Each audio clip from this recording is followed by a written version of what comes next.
Assalamualaikum warahmatullahi wabarakatuh. Bismillah, alhamdulillah, nusalli wa nusallimu ala rasulillah wa ala alihi wa sahbihi wa mawalah, amma ba'd.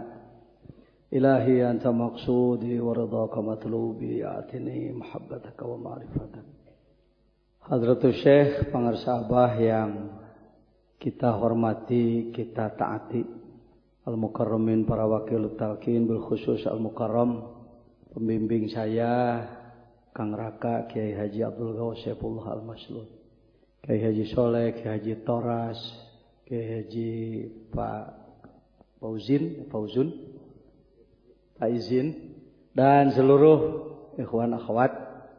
Saya hadir di masjid yang mulia ini tidak untuk ceramah, hadir karena ingin tabarruk kepada Kitab Agung Miftahus Sudur. Makanya saya enggak pakai kostum mubalik, masih pakai baju begini ini. Dulu sih waktu pertama ke sini enggak pernah pakai baju-baju begini. Pakai tasawuf Sukabumi aja, yang rombeng-rombeng. Karena katanya kalau tasawuf harus zuhud itu mesti serba miskin. Saya mau pulang dikejar oleh beliau, Al-Mukarram Anggaos. Jangan. Ada titipan dari pengarsa Abah. Ya, ada apa?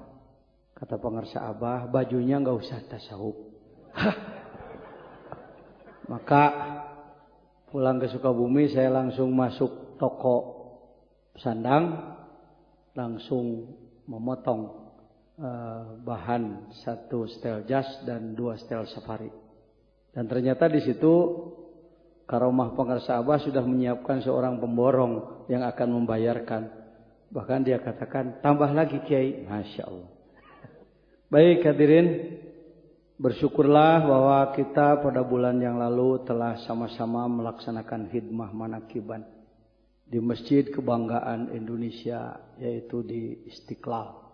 Istiqlal itu kalau diterjemahkan merdeka. Di Sukabumi ada lapang merdeka. Jadi kalau mau dibalik, Masjid Merdeka, lapang Istiqlal bisa. Secara bahasa bisa. Manakiban di Masjid Merdeka. Lalu mau poli di lapang Istiqlal, boleh. Jangan tersinggung, ini bahasa aja. Baik, di manakah kita melaksanakan majelis manakib? Dimanapun. Di atas gunung boleh, di dalam goa boleh. Kalau bisa di dalam lautan boleh. Ya, pakai kapal selam boleh, pakai karomat boleh. Apalagi kalau di masjid. Tahadus binikmat berkah karomah dari Allah melalui pengarsa Abah. Kalau tidak salah saya umroh sekitar 10 kali, lebih mungkin. Insya Allah di Masjidil Haram selalu manakiban. Walaupun tidak semua yang hadir ikut manakib, ya rombongan kita saja manakiban. Katanya Pak Jejen di sana tarekat dilarang. Tarekat di sana disebut syirik, diharamkan. Mereka sendiri nggak tahu tarekat, mengharamkan tarekat, tapi tarekatnya nggak tahu. Umpama kalau saya ditanya oleh askar lah di Mekah, kalau tahu oleh siapa, "Madza ta'mal?" Apa yang Anda lakukan? Nadhkurullah, natamassak bi ayatul Quran, bi amril Quran, fadhkuruni adzkurkum. Na'am. Apa yang Anda amalkan? Zikir, perintah Quran. Kita nggak boleh keluar dari Quran dan Sunnah. Iya, benar juga. Kalau Allah Ta'ala fil Quran Al-Karim, nahnu naqussu 'alaika ahsanal qasas, faqsusil qasas, kisahkanlah kisah-kisah. Manakiban itu kan kisah-kisah. Benar lagi. Di mana salahnya ini? Enggak ada. Ya, sebagai khodim pengarsa Abah dari sisi keilmuan, tidak perlu selamanya saya jadi ketua bidang ilmu dan dakwah. Masa organisasi mesti terus-menerus? Enggak boleh. Sekarang ketua bidang ilmu dakwah kita Al-Mukarram Bapak Ustadz Dr. Andes Haji Yusuf Hamzah. Ilmunya masih tetap saya, dakwahnya beliau. Tuh ya. Walaupun saya penanggung jawab keilmuannya dengan Al-Mukarramin, ya dakwahnya juga nggak berhenti. Ya. Membina para dai juga ini adalah sarananya. Pengajian malam 11 ini bukan pengajian Pak Jeje, bukan pengajian pengarsa Ajengan Gaos, tapi beliau tahun 94 dulu ketika saya mendapatkan perintah petunjuk dari beliau untuk melaksanakan pembinaan mubalik, alhamdulillah. Karena bukan pengajian kami, ya Bapak-bapak kesini bukan tertarik oleh kami, tapi karena merasakan limpahan barokah karomah dari Allah melalui beliau. Itu ya. Kenapa? Karena di majelis manakiban untuk khidmah ilmiahnya waktunya sangat terbatas. Maka dilengkapilah dengan perluasan wawasan pada malam. Alhamdulillah. Silakan kalau ibu-ibu, bapak-bapak berangkat ke Beijing, ke Cina, datang ke masjid bersejarah di sana, sholat tahiyatul masjid, zikir, khatam, manakib, silakan. Dengan sangat hormat. Kalau gitu Pak Jajan ceroboh, jangan cepat-cepat ngomong ceroboh. Enggak ceroboh. Ada izin lisan, ada izin ruhani. Anda ke Australia, silakan, wong orang sana nggak tahu ini apaan. Kalaupun perlu minta izin mau ikut ibadah gitu, sah. Jadi jangan disangar-sangarkan ya, menakiban ini ibadah. Saya katakan waktu di Istiqlal, kalau masih ada umat Islam di dunia yang belum mau melaksanakan manakib, masih sumbang-sumbang terhadap manakiban, itu karena tidak paham kolbu. Penyebab utamanya karena nggak paham betul gitu. Nggak memahami kalbu, Pak Haji Palembang. Kalau orang paham tentang kalbu dimanapun, pasti dia akan melaksanakan manakibat. Kenapa orang beli obat ke toko obat atau ke apotek? Karena dia paham penyakit. Kenapa orang nggak mau beli obat? Karena nggak paham penyakit. Kamu sakit? Enggak, cuma suka nyut-nyutan aja di kepala. Beli obat? Nggak mau beli obat. Saya nggak sakit kok, cuma nyut-nyutan aja. Orang ini nggak paham penyakit. Kan mudah ya? Mudah sekali, nggak ada. Maafi muskilah, no problem.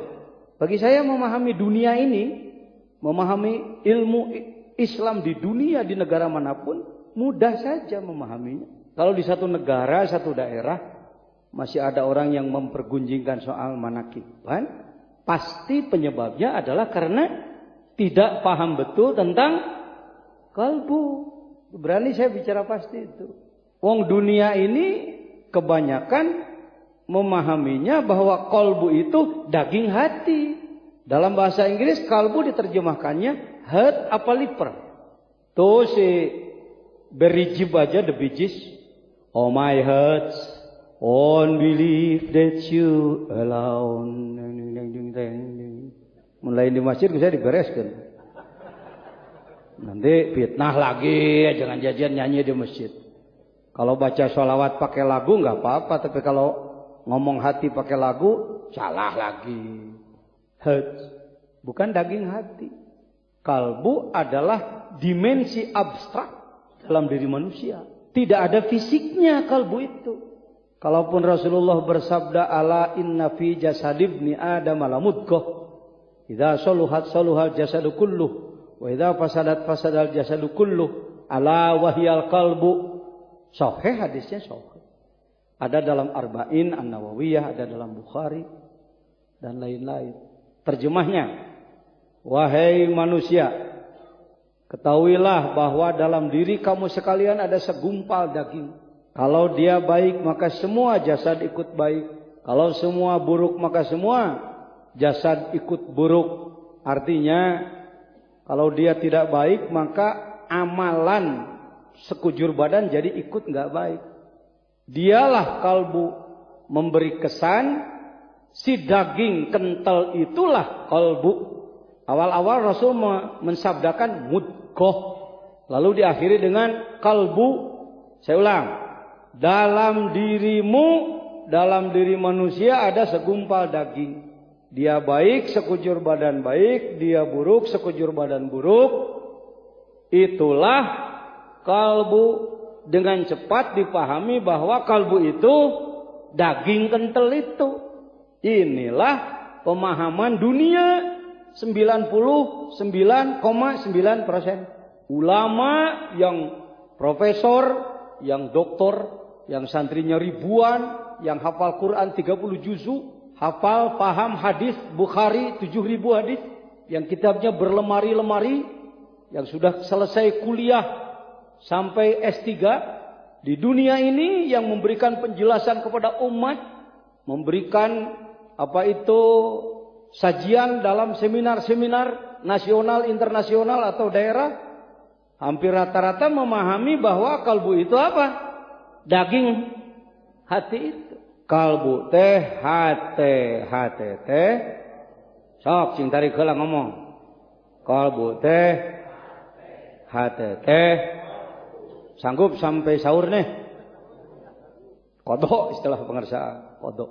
Kalbu teh hati teh. Gitu aja dulu nggak apa-apa. Pegang aja dulu, pegang. Sangu teh nasi teh. Sangu teh nasi teh. Nasi dalam bahasa Indonesia, sangu dalam bahasa Sunda. Kalau bahasa Jawa, sangoni itu diongkosi. Lain-lain. Ada sangunya, ada ongkosnya. Kalau di Sunda, sangu itu kejo. Sego, bahasa Jawa ini sego nggih. Sega. Nah, ini sangu Sunda wel sangu teh nasi teh. Ini ngobrol bahasa dulu. Ini ada baiknya dirayapi, didekati pemikirannya dari situ dulu. Bisa nggak ngomong begini?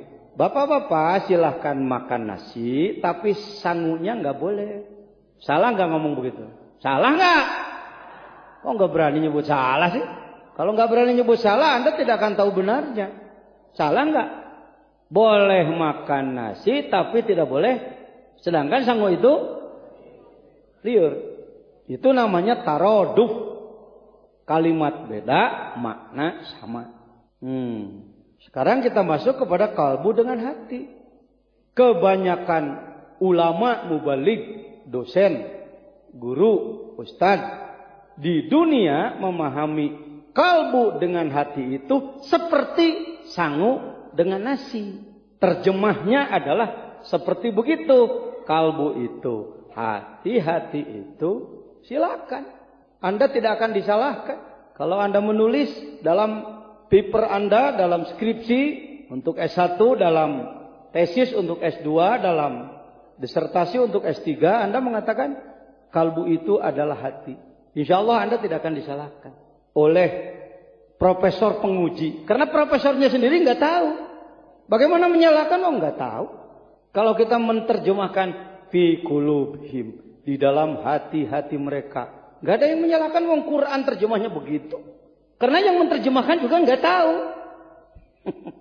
Ini ngomong berani nak. Ini sudah melawan arus internasional. Kalau bukan. Ya udah ketawa aja. Kalau bukan Khodim Mursyid Suryalaya, nggak akan berani ngomong begitu. Saya minta dikritik aja. Silakan. Sampai hari ini masih belum ada yang mengkritik benar. Ya, saya bawa gambar di laptop saya tentang kalbu. Insya Allah nanti Ustadz Arifnya sedang ke bawah dulu. Ada tugas dari saya. Kok diam? Penting nih penting? Oh penting Pak. Ya kalau mau buka-buka omongan saya gini, buka internet. Buka internet. Apakah dari Al-Aqabah atau dari Jazen aja silahkan bisa. Ya, atau dari Suryalaya dan lain-lain. Jadi sudah sangat booming, sudah sangat membumi, merata, memasyarakat pemahaman bahwa kalbu itu terjemah bahasa Indonesianya hati. Melayunya juga sama.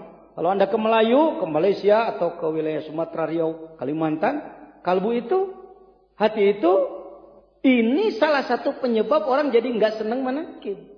Yang senang aja belum paham. Yang senang manakib aja belum paham. Apalagi yang nggak senang. Betul? Nah, jujur aja.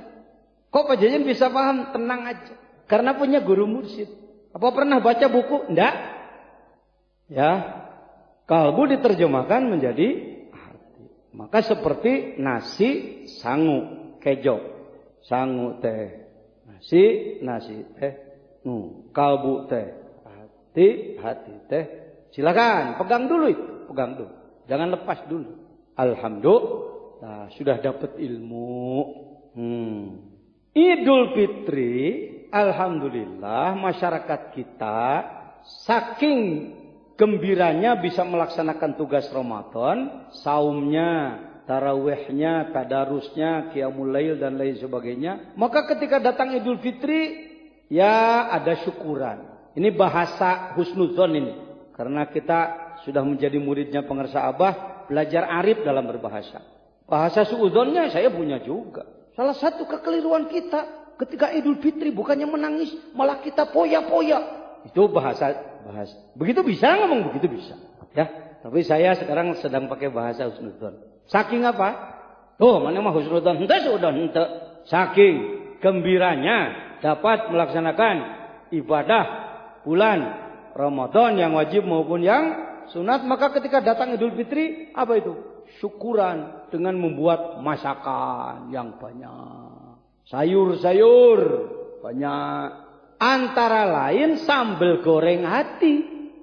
Sambal goreng ati itu menjadi sayur khusus Idul Fitri.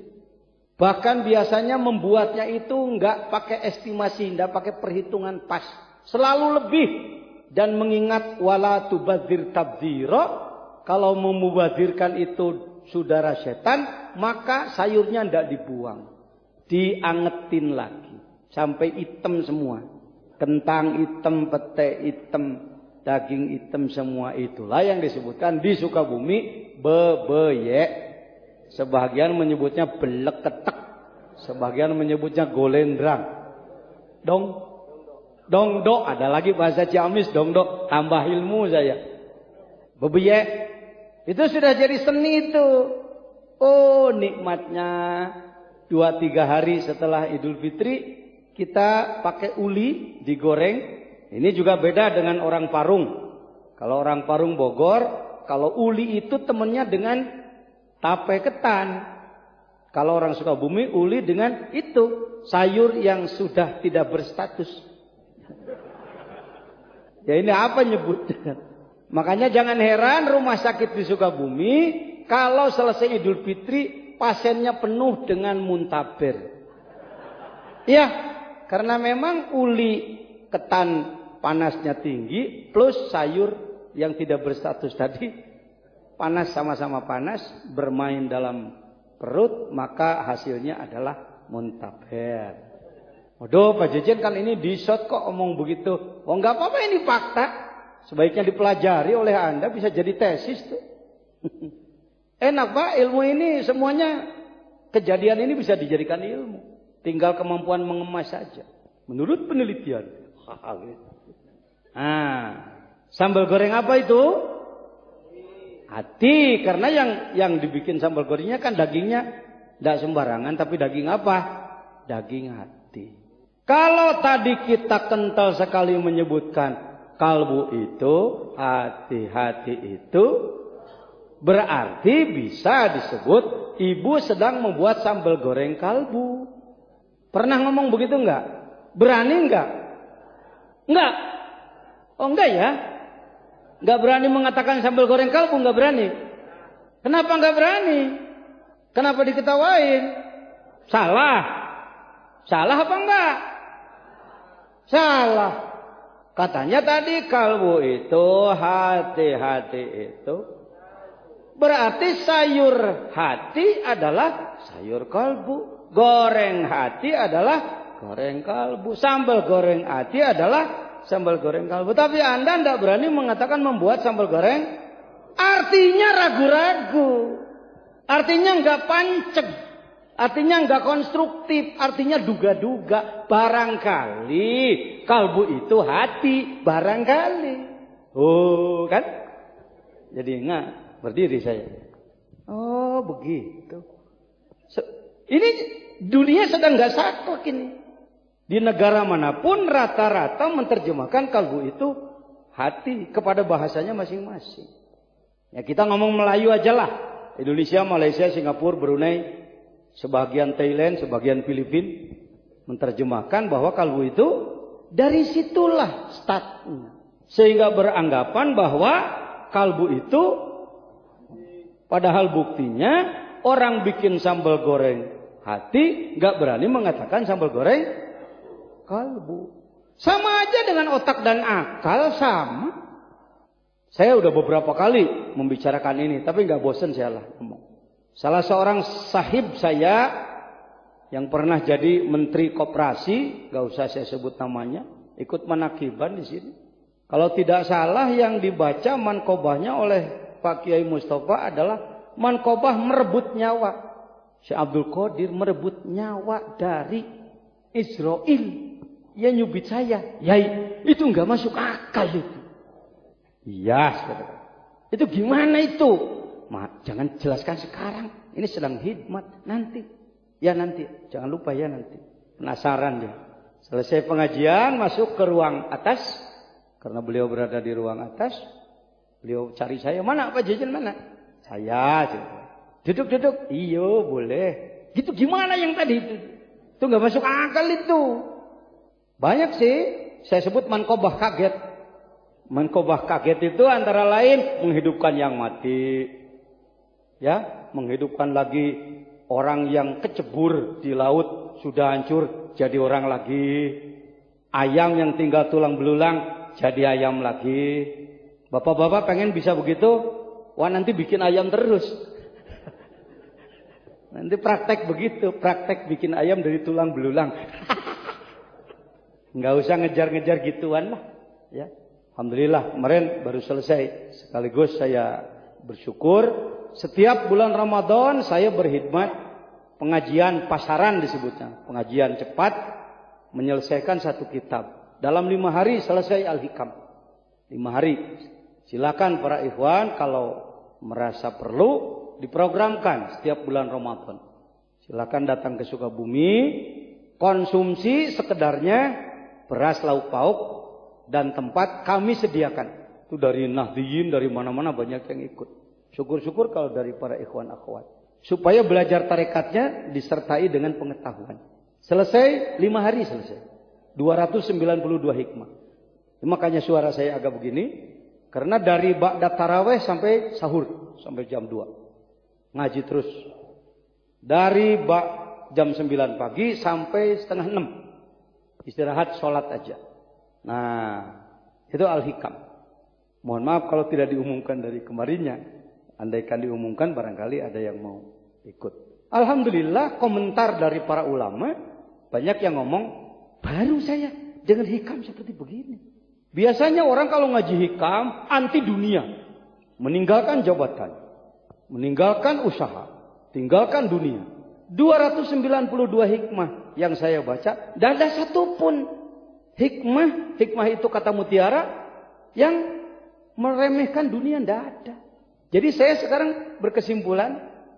Hikmahnya tidak apa-apa.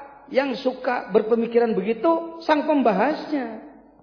Ketika sang pembahas mungkin kurang sejahtera kehidupannya, maka begitu dia baca hikam, nah ini gua tembakin ini.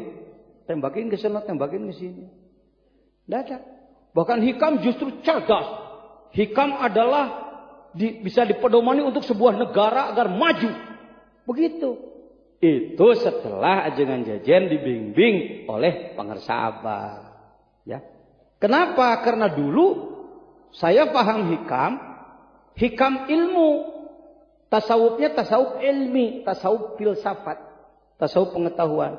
Setelah belajar ke Suryalaya menjadi tasawuf praktis, pengamalan. Orang bisa jadi ahli resep. Kalau ditanya, ibu bisa resep sup? Bisa. Oh, ibu ahlinya sup ayam, sup sapi, sup unta, pinter. Daging ditambah dengan bumbu-bumbu pakai air tapi nggak pakai kunyit biasanya. Semur bisa. Rendang bisa. Opor pinter. Ibu pernah masak? Nggak pernah masak sih. Jadi kalau makan ngedial patel. Saya dulu sudah jadi ahli ilmu tasawuf. Tapi tidak praktik tasawuf. Itu yang mengakibatkan hikam menjadi kelayaban gitu pembahasannya. Jadi hikam cuma berfungsi 2. Satu menyanjung-nyanjung para wali. Yang kedua membentur-bentur orang lain. Itu dampaknya. Ini hikam Indonesia saya tahu. Karena yang ngomong bukan praktis. Bukan praktisi. Setelah saya belajar jadi praktisi mengamalkan. Tidak ada satupun hikmah dalam Al-Hikam. Yang membentur dunia. Yang mana? Hikam yang mana? Iradatu kat tajrid ma'iqamatil hayyaka bil asbab minas syahwatil khafiyah. Hei, di bidang makrifat kamu harus berjuang. Jangan berdiam diri. Kecuali kamu oleh Allah sudah dijadikan murad tadi, sudah dijemput oleh Allah, tinggal Anda menikmati. Tetapi justru ibadah orang yang sudah wasil lebih tinggi karena dia sudah menjadi ahli qurbah. Begitupun rizki. Hei orang-orang, jangan malas, kamu harus mencucurkan keringat, harus berusaha mencari rizki. Jangan bermain tajrid di makom asbab. Kecuali kalau kamu sudah ibadah baik, dinilai oleh Allah, rizkimu tanpa harus mengeluarkan keringat lagi, datang sendiri, silahkan ibadahlah yang benar. Mana bisa disebut anti dunia? Yang ngomong aja yang belum punya dunia. Baik, hadirin. Tadi sampai di mana kalbu ya? Ketika sohib saya itu, ikhwan kita bertanya begitu kepada saya, dia mengatakan gak masuk akal. Saya katakan sambil ketawa, diulang nunjuknya. Ya begini gak masuk akal Pak Jejen. Ya nunjuknya yang keliru. Kok keliru Pak Jejen gimana? Ya akal kan ke sini. Keliru saya katakan. Itu bukan akal, itu otak itu. Bahasa Arabnya otak bukan akal, dimal. Bukan akal, dimal. Otak. Sapi punya dimak, otak sapi digoreng enak. Ayam punya dimak. Apalagi udang. Otak nana tuur. Taika hulu-hulu disebut. Ya, saya disebut otak udang kan? Oh gitu ya? Apa beda Pak Jejer? Insya Allah beda sih. Bedanya? Ya kalau situ lapar, masuk rumah makan Padang. Minta, bang, saya mau makan dengan goreng otak.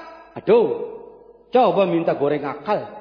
Ada yang pernah makan dengan goreng akal, pepes akal, rendang akal? Nah gini-ginian ini, perbaikan ini, pelurusan ini, mahal ini. Andaikan tidak disaluri ilmu oleh beliau, mana bisa orang sebodoh saya tahu ginian. Contoh, mobil mogok, supirnya nggak ngerti onderdil mobil. Begitu mogok yang ada marah-marah terus. Dasar mobil tolol, goblok. Dia tendang, dia tumpuk. Mungkin kata mobil, aku yang gila apa kamu yang sepeleng? Yang mogok mesinnya dirojokan knalpot. Udah 3 hari 3 malam. Ngapain Pak? Bersihin knalpot. Memangnya di situ penyakitnya? Barangkali. Tuh kan? Ini barangkali ini. Lain dengan datang bengkel profesional. Apa mobilnya Pak? Mogok Pak? Iya, gimana nih? Ya udah, Bapak ngeteh aja lah. Saya cek ya. Gue pakai emosi. Gue pakai sombong-sombongan, gak usah, cek aja. Pertama yang dicek apa? Saluran minyaknya dulu. Jalan bagus. Lalu strumnya ngapa ya? Gak jalan. Ada gangguan. Ternyata cuma apa itu ada satu kabel yang nggak tersambung, ada saklar yang nggak tersambung. Begitu disambungkan sedikit, cuma tuh jalan. Mercedes saya pernah mogok di Bandung. Anak saya nggak ngerti, nelpon, Pak mogok, ya cari bengkel. Bingung, nggak ada uangnya, ngutang aja. Apa sulitnya? Cari bengkel. Apa coba?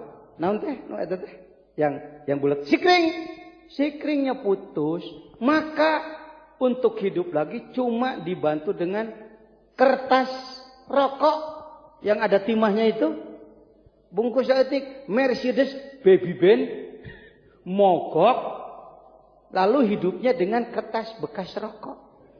Cuma tuh karena ahli memperbaiki kalbu orang pakai pidato, ya baguslah. Ibarat ngerojokan knalpot itu. Pidato nih kok ditu kan dia. Bagus. Masa orang pakai dalil disebut jelek? Udah pakai nangis segala. Ya bagus. Pertanyaan dari saya mudah. Lu ahli apa bukan sih? Ya, umat sih yang namanya orang bodoh. Seneng aja. Paham? Tahu intinya manakiban di Istiqlal. Tuh salah satu. Izin Allah melalui karamat Hadrati Syekh Guru Agung. Allah membuktikan. Ini alatnya dan ini ahlinya. Yang lain silahkan ya. Belajar bahas-bahas kalbu boleh. Belajar nangis-nangis boleh, bagus. Pak Ari Ginanjar betapa profesionalnya beliau. Wong kalau ikut training di beliau, ada yang pernah ikut. Saya kalau pakai logo-logonya, sini pakai logo EISKI, sini pakai Vitamas dari Dokter Utami Rusli. Saya banyak gitu-gituan ya kalau mau dipakai. Nanti rame ke sini. Ya. Nah, bagus Pak Ari Ginanjar jujur. Kalau mau dibahasa luruskan, beliau mengatakan, ya kami cuma sampai begini kan. Ya bagus. Menyeberangkan orang dari sekuler, dari kurang mengenal agama menjadi mengenal agama. Dari yang dipikirkan cuma urusan bisnis, sekarang mau memikirkan akhirat. Bagus. Tapi beliau mengatakan jujur, Kang, ini paling 15 hari, kata beliau. Makanya selanjutnya silahkan. Kepada Pak Wahfiuddin, kepada kita-kita lah semua sebenarnya. Alumni yang kurang lebih sudah 700.000 itu, silahkan dibina. Oleh Tarekat Qadiriyah wa Naqsabandiyah. Ini kegiatan EISKI. Nih, pakai layar segede-gede. Badwang. Pakai musik. Pergi. Bagus. Bagus. Ya. Nangis semua. Allahu Akbar. La ilaha illallah.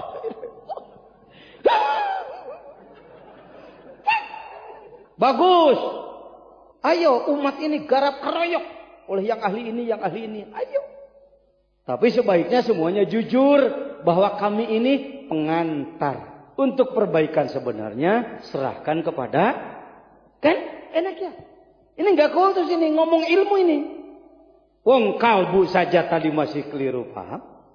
Bahwa yang disebutkan kalbu, nih bukalah Ihya Ulumuddinnya Imam Al-Ghazali. Izin Allah, Habib Umar Al-Yamani, beliau sering datang ke Indonesia. Kalau beliau datang, maka beliau melaksanakan pengajian Ihya. Izin Allah ketika saya ikut di Bogor, yang dibahas pas ini. Ihya juz awal, Kiai Pak Izin. Ruh nafsu akal kalbu, ruh nafsu akal kalbu. Kalbu dulu nyebutnya Rib. Kalbu, nafsu, ruh, akal, kalbu, akal, ruh, nafsu, kalbu. Kalbu, akal, ruh, nafsu, ngomong.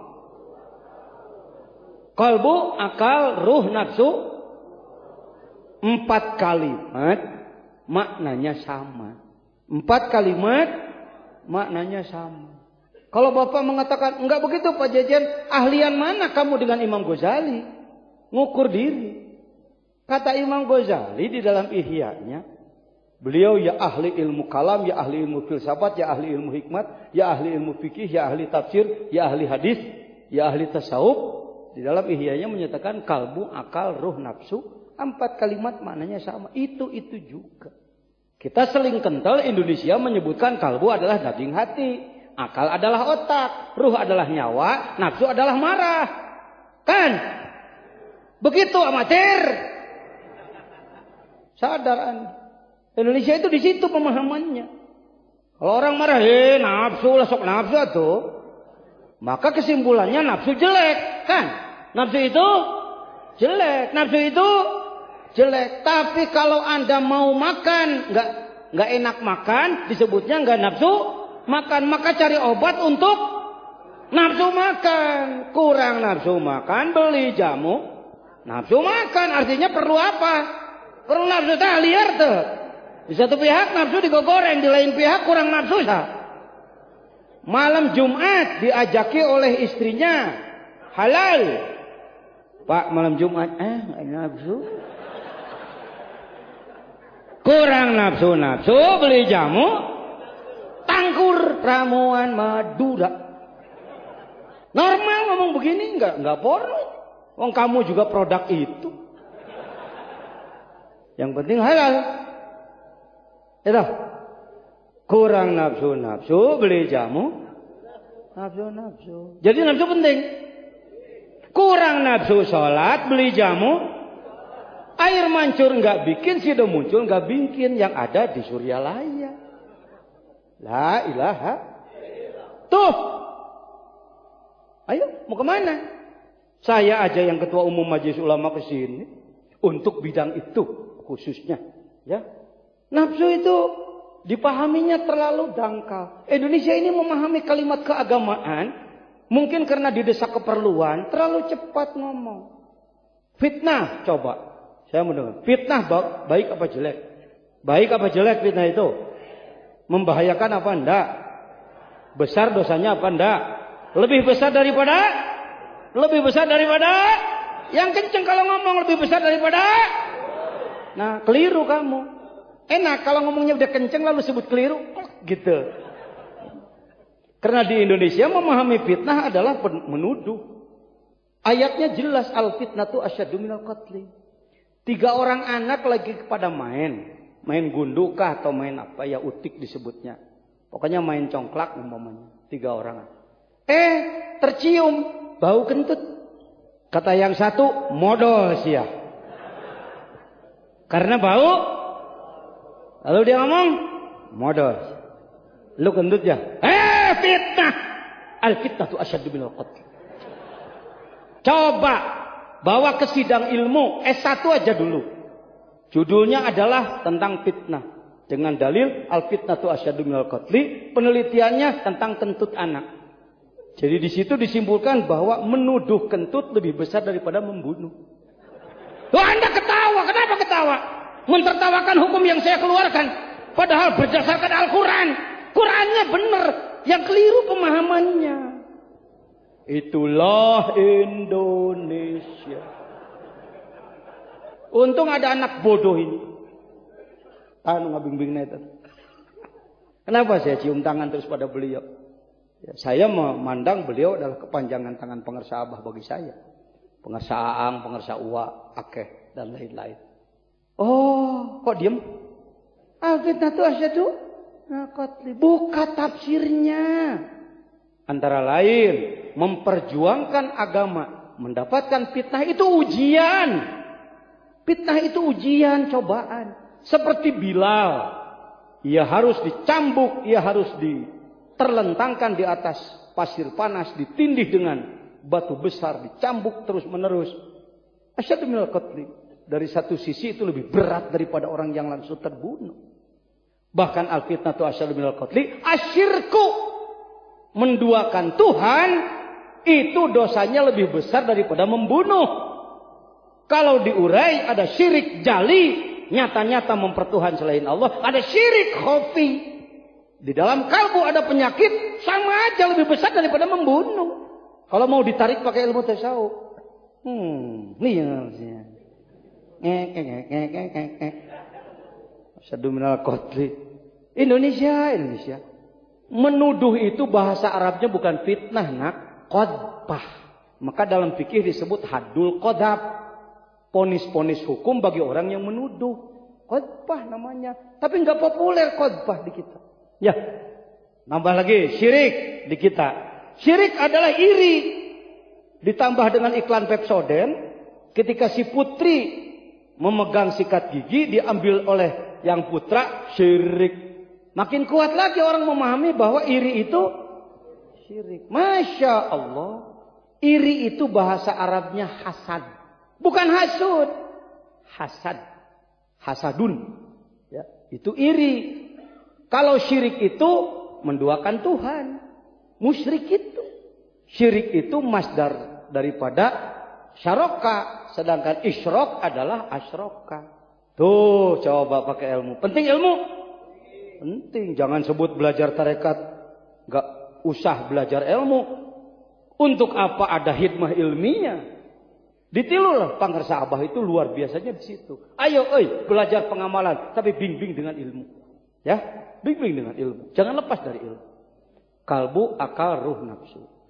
Jadi kalbu adalah dimensi batiniah. Kalau mau pakai bahasa ekstrim, kalbu adalah dimensi ketuhanan dalam diri manusia. Apa katanya? Kayak nggak berani kamu ngomong gitu. Apa katanya? Laqad khalaqnal insana fi ahsani taqwim. Ahsani takwim yang sering dibahas adalah lihat wujud manusia. Lihat hidungnya, Tidak seperti hidung ayam. Betul, itu asani takwil. Lihat bulunya. Ayam marah-marah pada manusia karena bulunya disebut sama. Di punggung bulu ayam, di paha bulu ayam, di dada ayam, di nasirah bulu ayam, di buntut bulu ayam. Coba jelema di luhur rambut luhureun panon, halis nu kaharep bulu panon luhureun bibir, kumis dina gado, janggot dina kelek bulu, kelek dina dada bulu, dada dina bitis bulu. Tuh. Lewat. Kira-kira kiai sengaja melewat apa lupa? Masa kesenangan harus lupa? Tapi ada kaidah wahadfu mayulamu jaizun kama taqulu zaidun ba'da man indakuma. 20 hari alfiah selesai di Azainiyah. Sebagai khadim Suryalaya, ya. Sebagai khadim Suryalaya saya terus memperdalam ilmu untuk kader-kader dai-dai tarekat ke depan. Supaya dainya tidak limbung. Kalau kurang ilmu nanti dakwahnya limbung begitu ditanya, gimana sih guru nawakin? Bagaimana menjadi benteng tarekat Anda kalau ilmunya sedikit? Ya, ayo belajar. Di antara adab tarekat yang saya tulis 24 dari Al-Anwarul Qudsiyah ada Al-Muthala'ah. Artinya menambah pengetahuan, menambah bacaan, perbaiki yang merasa bacaannya belum sesuai dengan tajwid, jangan terlalu cepat berkelit. Pak, bacaannya salah. Yang penting kalbu. Ya benar sih. Tapi juga kalau bacaan jelek kan nggak enak ke telinganya. Sholawat Bani Hashim, Allahumma sholli ala Nabiyil Hashim Muhammadin ala alihi wasallim taslima. Da disarwakeunana jeung kopokonang Pak. Kendeng dek buah kopi rarang ya wasalim. Jadi Pak Jajan nggak boleh yang begitu, bukan nggak boleh. Kalau bisanya cuma begitu aja dulu. Tapi jangan terlalu istiqomah begitu. Adakan perbaikan kan gitu ya. Ulah pokoknya orang seumur hidup mau bisa diomekan, itu penting. Kalau Bu. Itu zindik itu. Kezindikan. Ya sudah hinggap dalam diri. Virus zindik. Hati-hati. Baik. Nih adab-adab thariqah yang 24 itu. Dari 500 halaman Al-Anwarul Qudsiyah. Yang oleh pengersa Abah. Saya diberikan izin membaca melalui Al-Mukarram. Pengersa Aang di Ciceri. Dan saya diberi oleh beliau yang fotokopinya karena dulu Anwarul Qudsiyah sulit. Setelah saya baca selesai 500 halaman, saya singkat menjadi 1 halaman. Dibekalkan kepada para ikhwan. Ikhwan pertama yang meminta adalah Singapura, Malaysia. La ilaha illallah, la ilaha illallah, la ilaha illallah Muhammadur Rasulullah. Ma'aksara adabal muridi fit tariqi alaika bil ilmi wal amali bit tahqiqi. Betapa banyak tata krama seorang murid dalam thariqat. Alaika mesti kamu bil ilmi mengetahuinya, wal amal dan amalkan bit tahqiq dengan nyata. Zi arba'atu asyruna arjul barakah. Ini 24. Kenapa 24 Pak Jejen? Ajul barakah bila ilaha illallah Muhammadur Rasulullah. Karena la ilaha illallah Muhammadur Rasulullah pun 24 huruf. Sama dengan Sirul Asrar kita ikuti. Yakinuka bi anna syaikhaka mursyiduka. Yang pertama keyakinan bahwa gurumu adalah mursyidmu. Ini selingan ini yang sedang saya bahas kalbu tadi ya, jangan lupa. Tapi karena saya ngomong adab barusan jadi selingannya segini. Panjang juga. 2 jam selingannya enggak apa-apa. Yakinuka bi anna syaikhaka mursyid. Jangan ragu-ragu. Syekhmu pengarsa Abah adalah mursyidmu. Ini gimana Pak Jian antara syekh dengan mursyid? Oh, perlu itu. Syekh pada awalnya syekh itu adalah orang yang tua umur. Aki-aki bengkung boro-boronya hong ilmu. Bodoh kata toloy, syekh wecek Arab. Di kampung saya ada Syekh Ajum. Ki Ajum, Syekh Icup, Ki Icup, Syekh Ibong. Kalau bahasa syekh menurut bahasa sehari-hari, ya. Tapi kalau syekh yang dimaksud di dalam ilmu adalah orang yang tinggi ilmunya, walaupun beliau masih muda. Syekh di Mesir ada Syekh Ashraf, orang dari dunia mana-mana menziarahi makam beliau, termasuk saya. Datang ke makam beliau bersama Al-Mukarram Ustadz Ali dari Singapura dan rombongan. Saya menangis di makam beliau. Orang bertanya, kenapa Pak Jen menangis seperti itu? Malu saya. Kenapa malu Pak Yai? Malu Syekh Ashraf 7 tahun jadi syekh. Saya sudah 40 tahun tak jadi syekh. Syekh Ashraf 7 tahun jadi wali nih. Ya, Jen jadi wali-wali daya. Jadi wali ente atuh ngilu-ngilu ka para wali. Kira aku sugan jadi penumpang. Ya, masa jadi masinis semua. Ya. Kereta api dari Bandung ke Surabaya masinisnya 1-2 orang lah. Penumpang kalau masinis sampai, penumpang juga jadilah penumpang yang baik. Ya. Kita ini penumpang. Penumpang yang baik, tapi penumpang yang mengikuti.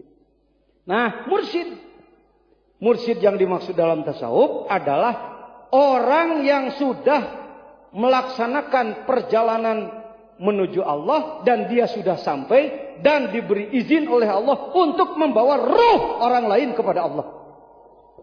Terus supaya jelas mursyid itu. Jangan sampai orang banyak ngaku-ngaku jadi mursyid, mutasyayikh, mursyid-mursydan. Saya, Pak, kalau targetnya pengen jadi mursyid, pakai politik aja sedikit mudah. Cari lembaga tarekat yang mursyidnya sudah dekat mati. Lalu saya jadi wakil, lalu dia mati, jadilah saya mursyid. Wow, Syekh Zainul Abidin. Tinggal pakai ini. Hidungnya mancungi Syekh Al-Habib, Habib Zain. Nipu orang apa sulitnya, Pak? Yang gak punya ilmu aja pinter nipu, apalagi saya. Dalam tarekat, kalau kamu di satu lembaga sudah dinyatakan tertinggi, cepat lari pada lembaga lain yang kira-kira kamu jadi terendah. Begitu. Bukan malah nunggu. Wah, kira-kira sih. Ini bisa ditunggu nih. Nanti jadi syekh mursyid. Ya, nggak sulit Pak. Saya tahu taktiknya. Kalau mau jadi tadi mutasyayikh, mursyid-mursydan. Ya, yang penting ijazahi orang lah. Orang mau dibawa kemana mau aja, apalagi jurusan rizki. Saya banyak meneliti sebagai rais, nah keluar raisnya. Rais Jamiah Ahli Thariqah Al-Mu'tabarah An-Nahdiyah Jawa Barat. Saya tahu banyak lembaga-lembaga tarekat kalau saya pelajari bacaannya, wiridannya, jurusannya jurusan rizki. Itu udah itu belum? Yang kemarin belum? Ya ada. Belum lama saya datang ke sebuah lembaga tarekat. Mana kiai, saya katakan lihat amalannya. Oh iya bagus. Saya katakan datang ke rumah, jurusannya jurusan perut juga. Rizkun katsirun. Jadi inti. Kalau di Suryalaya, rizki enggak ditinggalkan, tapi intinya makrifat. Ilahi anta maqsudi. Ya Allah, saya ingin melakukan perjalanan ruh menuju Engkau ya Allah, dan saya akan kejar Engkau ya Allah, saya akan sampai padamu ya Allah, saya akan lalui alam mulki malakut jabarut lahut, 7 lapis langit dilewati. Enggak gegabah pikir Anda itu. Syukur-syukur enggak tahulah supaya enggak sombong. Anda itu enggak gegabah pikir Anda itu. Ya ada manfaatnya enggak tahu itu, jadi enggak sombong gitu. Jadi dari tahu jangan sombong. Dari tahu justru semakin paham. Semakin sadar dari pengetahuan. Zikir Anda itu zikir yang digaidi oleh Syekh Mursyid Kamil Mukammil. Ruh Anda dibawa melakukan perjalanan ruh dari bumi ini sampai ke langit 1, lalu tembus langit 1, 2, 3, 4, 5, 6, 7, masuk ke alam Jabarut yang disebut Sidrah Muntaha, lalu masuk ke Lahut bersama dia di sana. Kenapa Anda kelihatannya celingukan diajak ngomong begini? Saya tahu penyebab utamanya. Karena kebanyakan orang berpemikiran bahwa yang disebutkan dengan dekat kepada Allah adalah mau ngatur Allah semau kita. Ini kesalahannya nak. Oh Pak Jejen, nanti jadi kalau kita sudah wusul pada Allah, nanti kita atur Tuhan ya, semau kita ya. Allah rezeki yang banyak, awas jangan sedikit Allah ya. Kok jadi Tuhan begitu sih? Panjangin umur saya ya Allah. Ya Allah itu gunung cepat jadikan emas ya Allah. Bukan begitu. Ini kekeliruan negeriku Indonesia dan negara-negara lain beranggapan bahwa kalau orang sudah dekat dengan Allah yang disebut wali Allah adalah ngatur Tuhan. Bukan, Pak, salah besar. Justru orang lebih dekat kepada Allah lebih banyak ujiannya. Nabi Isa dekat nggak dengan Allah? Sangat dekat. Tanah dia buat menjadi emas. Apakah tiap hari bikin emas? Enggak, kita berpikirnya kalau sudah dekat dengan Allah, nanti saya mau ngatur Allah semau saya. Jadi selama belum bisa ngatur Allah, maka kita dianggap belum dekat. Ini benar apa enggak saya ngomong? Bukan begitu. Dekat dengan Allah bukan ngatur Tuhan. Justru untuk lebih berserah pada Allah. Bahkan kebanyakan orang yang sudah dekat dengan Allah, berdoa pun enggak berani. Kalaupun berdoa itu karena melaksanakan tugas saja. Da'unaka Allahumma kama amartana fastajib lana kama wa'atana. Saya berdoa ya Allah sebenarnya bukan mau meminta. Bagaimana saya mau meminta pemberianmu terlalu banyak ya Rabb?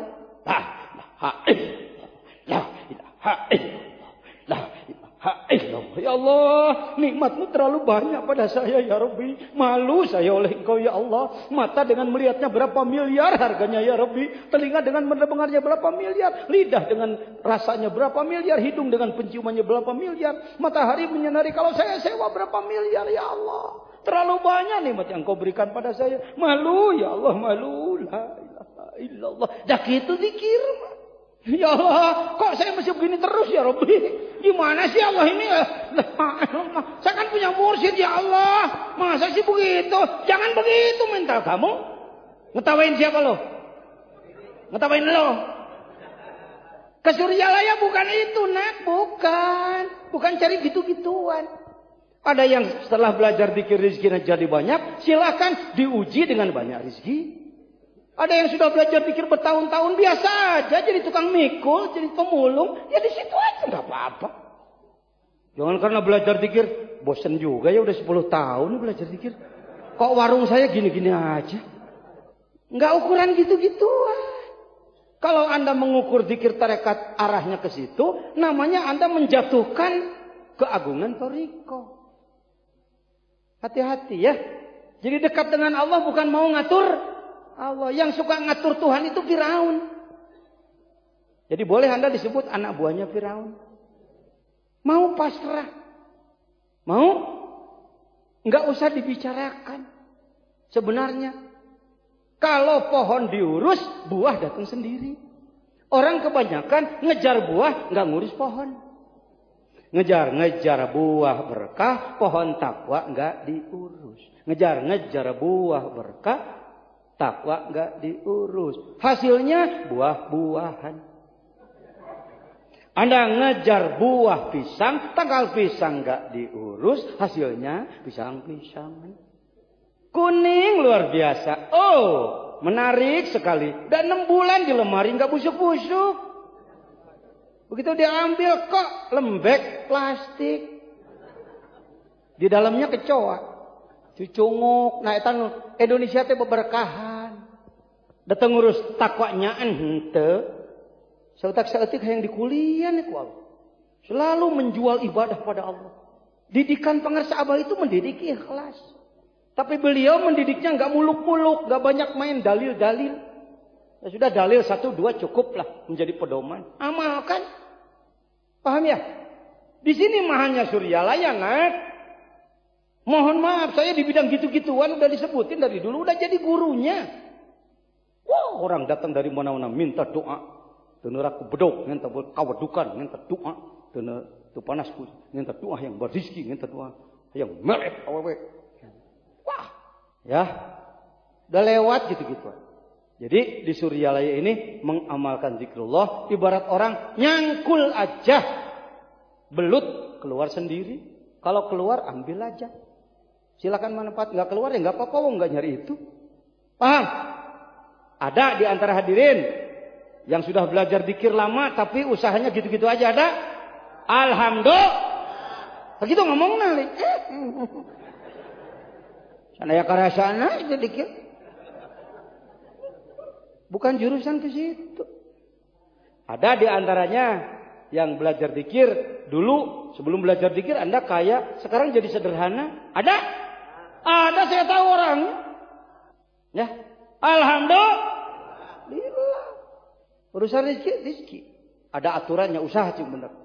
Ibadah nanti berkah datang sendiri. Jangan ditunggu-tunggu, jangan dikejar-kejar. Urus tangkal takwa cing bener. Supaya hasilnya bukan pisang-pisangan, tapi pisang bener. Ngejar-ngejar buah apel, pohon apel nggak diurus, hasilnya apel-apelan. Merah, menarik, naik-tek. Ini alus. Dicokot, tuas, dakai. Itu, mursyid itu begitu ya. Siapa yang punya pemikiran obsesi ingin jadi mursyid, ayo bawa ruh orang menuju Allah, tembus ke alam lahut seperti Mi'raj. Jibril aja dilewati. Ketika Rasulullah mau masuk ke lahut, ke hadrat Allah, ditanya, kalau pakai bahasa saya, Mas Jibril nggak ikut? Nggak. Ikut aja ke dalam. Bukan bagian kami. Lau adkhaltu khinsirilah taraktu. Kalau saya ikut kelingking aja ke dalam situ, hancur saya ya Muhammad. Oh begitu. Lebih tinggi manusia daripada Jibril. Yang bisa masuk ke situ siapa? Insan. Hanya manusia. Karena manusia adalah makhluk yang paling utama. Malaikat itu semuanya pelayan. Oh itu kan Nabi Muhammad ajengan. Oh Nabi Muhammad. Yang disuruh selamat Nabi Muhammad aja apa semua? Yang dipanggil untuk irji'i ila rabbiki radiyatan mardiyah Nabi Muhammad aja apa semua? Nabi Muhammad diutus ke sini untuk bawa kita, bukan untuk dia sendiri. Paham sekarang? Tegak wah ucuk. Jadi guru mursyid tarekat lain guru pidato ayo dikir lah pikir kadinya la ilaha illallah eta mah kaifiah. Nah, yang tidak ada pada orang biasa adalah izin Allahnya. Ya, izin Allahnya. Jadi sama dengan begini. Hei, Kiai Haji Sahibul Wafatajul Arifin, aku izinkan kau bawa ruh orang banyak kepadaku bersamaku. Gitu. Paham sekarang? Nah, mursyid mah gitu. Mursyid masih kena amek-amekan. Mursyid masih kena ngenta ganas. Mursyid masih nanya kenturubuk. Mursyid kasinggung masih kena cak medo. Mursyid dipuji masih kena ngeloleho. Itu namanya mutasayyih, syekh-syekh. Oh, jangan berani begitu. Kenapa enggak berani wong saya roisnya? Oh. Ya, baik, paham semua? Alhamdulillah. Jangan Anda samakan pengersa Abah dengan dukun. Jangan samakan dengan ahlul hikmah dalam arti ahli doa. Jangan Anda kecewa, datang jauh-jauh. Aduh, saya mah enggak salaman. Waduh, air saya mah cuma didoain Pak Gaos. Cuma didoain Pak Jejen, gak oleh apa. Ya gak apa-apa lah wong awam ya. Gak begitu. Kedatangan kita ke sini adalah mujahadah, pengorbanan seorang murid. Di dalam rangka memperbesar volume limpahan waridat dari Allah. Gak ketemu jasad juga ketemu roh. Ada kesempatan ya syukur, gak ada kesempatan ya gak apa-apa. Ya, tapi ulah ngah aja mah di moal saya mah teu kudu papanggih. Ay kitu entong deh. Yang gini-gini kadang-kadang kurang paham loh. Walaupun sudah belajar tarekat, karena ini kaidah. Guru. Kenapa kita harus robitoh? Sebenarnya yang robitoh itu ruh, kalbu itu. Ibarat Anda sedang dibawa terbang, lalu Anda melepaskan diri, nu tiba buat mal batur mana? Bung. Paman kata, paina main gusu, nafsu. Makanya dalam lagu saya kan, oh guruku yang mulia, bimbinglah kami. Oh guruku yang agung, tuntunlah kami. Oh guruku yang mulia, bawalah kami. Oh guruku yang agung, tembuskan kami. Di mana ya lagu gitu? Oh Pak Jejen jago ya. Lain sih Jejen. Ti ditu. Kan, si Oman, cenah panah antepan. Kena, ker dibuka hakikatna tu batur. Hei, lain guru ngan sakadar minterkeun ieu. Hayang pinter mah ka anak we heuh. Tah kadinya teh ieu tukang minterkeun hungkul. Tauhid pikir tasawuf nahu sorop mah ani bayan bade makulat tu isi kok menaruh mantek. Sukabumi termasuk gudangna nu kitu. Anak tukang minterkeun. Minterkeun mah tapi mawaruh batur ka Gusti mah amit-amit poboro moal maneh aing ge teu nepi-nepi heuh. Aing ge dibawa batur, gagawah, gaya bagaya saya ge mursid naon. Ya, dah gampang. Kalau ada orang ngaku mursid tanya aja, sanggup bawa ruh saya kepada Allah? Enggak sanggup, lain atau gitu. Tapi bahasa pangarsa Abah cukup di dalam tambeh jeung sim kuring nu jadi pananyaan thariqat qadiriyah wan naqsabandiyah. Saya tempat orang bertanya. Tawadu ya? Enggak begini. Saya adalah orang yang telah diizinkan oleh Allah untuk membawa ruh berjuta-juta manusia menembus 4 lapis alam mulki malakut jabarut lahut tembus kepada Allah. Untuk itu bahasana nu disebutkan matah kalimahna. Sok dibaca tara gitu. Di madrasah matahut thariqah. Dibahasakan oleh beliau tempat orang bertanya. Jauh-jauh sebenarnya. Ai maftah teh tempat mukakeun. Paham? Bukan gegabahna belajar tarekat ini. Alhamdulillah. Aduh, kiai saya mah bodoh. Ya, kan dibina juga ilmunya. Ilmunya dibina. Siapa bilang Anda bodoh? Saya keberatan. Saya sebagai khodim pengersa Abah di bidang keilmuan, keberatan kalau ada orang menanyakan, mengatakan orang-orang bodoh seperti itu kok sudah dibawa tarekat. Siapa bilang Anda bodoh? Menurut saya Anda orang berilmu. Saya akan tanya di bidang tauhid, siapa Tuhanmu? Jawab yang benar. Siapa Tuhanmu? Tahu. Ya itu udah tahu kan? Nama Tuhanmu siapa? Allah itu berkuasa apa lemah? Ada atau tidak ada? Maha mengetahui atau bodoh? Mendengar apa tuli? Bicara apa dia? Apa itu? Bisu? Kaya atau miskin? Itu ilmu itu. Itu ilmu tauhid namanya. Kamu sudah tahu.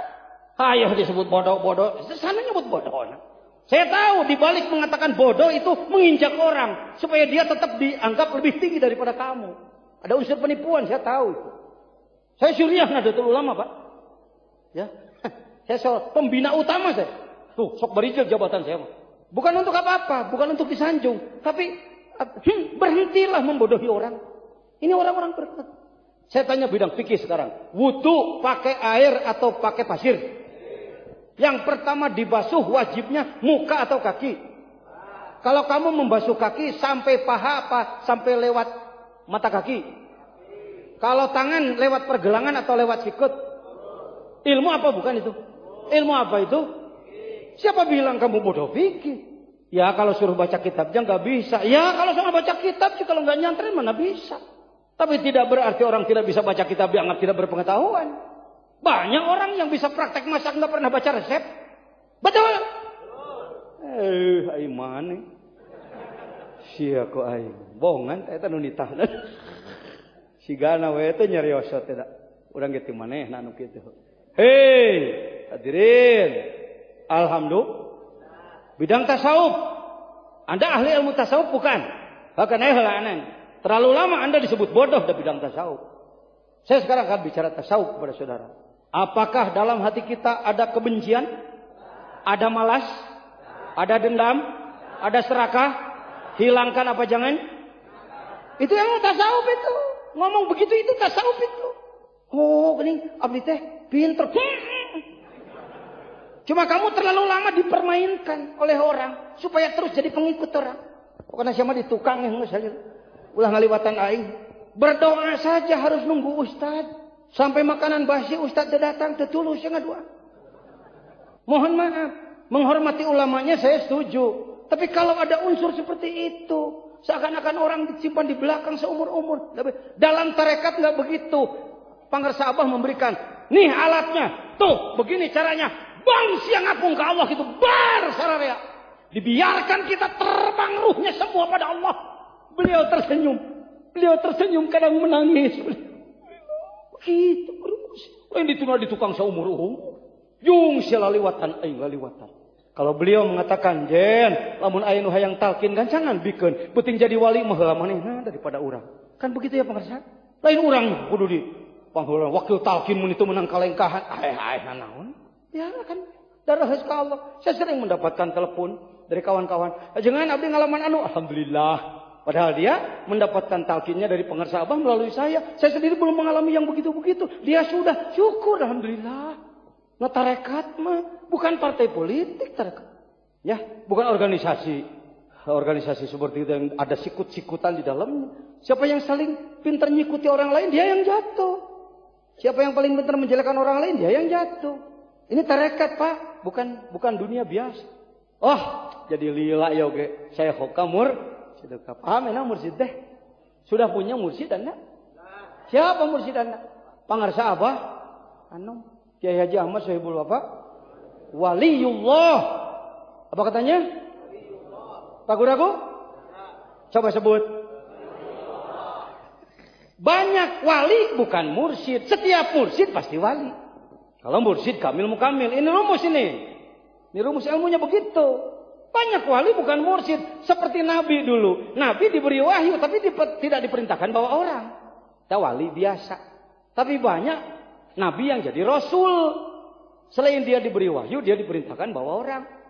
Karena itu disebutkan wali yang mursyida. Walaupun itu bisa dibawa ke pemahaman umum, tafsirnya silahkan aja. Kita ini repot sih, memahami walinya lagi-lagi tadi. Keliru paham. Saya mau nanya, kalau ilah hadrati, siapa dulu? Nabi dulu, wali dulu? Baru siapa? Baru siapa? Maka bahasa yang disebarkan kepada masyarakat seperti ini. Hadirin rahimakumullah. Dulu, di zamannya para nabi. Setelah zaman para nabi dilanjutkan oleh tentunya maneh mihelaan. Saking sering dengar udah berani mendahului saya ngomong barusan. Dilanjutkan dengan zaman para wali. Setelah para wali adalah para ulama. Ya. Karena susunannya sering diomongin begitu, maka memberi kesan bahwa waktu itu begitu batasannya. Pertama zaman para nabi lalu baru. Maka setelah para wali ialah zaman para. Jadi di zaman para ulama tidak ada. Ini yang menjebak kamu. Ini yang menjebak dunia. Sehingga orang berani ngomong sekarang tidak ada lagi wali. Ketika orang mengatakan hadrati syekh adalah waliullah, orang mengatakan sama si jejen leuweuhan. La ya'lamul waliya illa waliyu. Kultus sejen banget teuing we ka bahan mabok ke eta mah. Wah. Wassalam aja apa terusin? Jam berapa ini? Saya nggak bawa jam nih. Ini kekeliruan malam ini mudah-mudahan sirna. Ya, mudah-mudahan nuzul Quran tadi disampaikan oleh Kiai Soleh. Mudah-mudahan mendapatkan hikmah Lailatul Qadar. Saya jembatannya pakai bahasa hikmah. Kalau nggak pakai hikmah nanti salah lagi. Jangan jejen cenah malam 11 disebut Lailatul Qadar. Dina pikihna ge Lailatul Qadar mah 20 kali itu. Eta ge sugan nya ho. Gimana? Sia, pan itu guru bajuri itu. Guru Patul Muin saya. Murid Cikolean teh. Pangarsa Kiai Haji Abdurrahman, murid pangarsa Ayah Banjar. Ya muridna di antara di bidang fikih. Ya, saya katakan hikmah Lailatul Qadar.